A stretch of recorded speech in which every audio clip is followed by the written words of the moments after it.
عائلا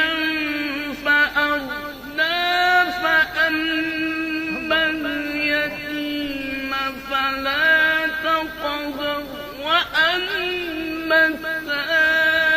السائل فلا تنهر وأما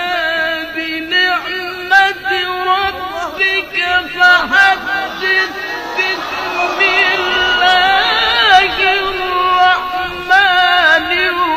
الرحيم اقرأ باسم ربك الذي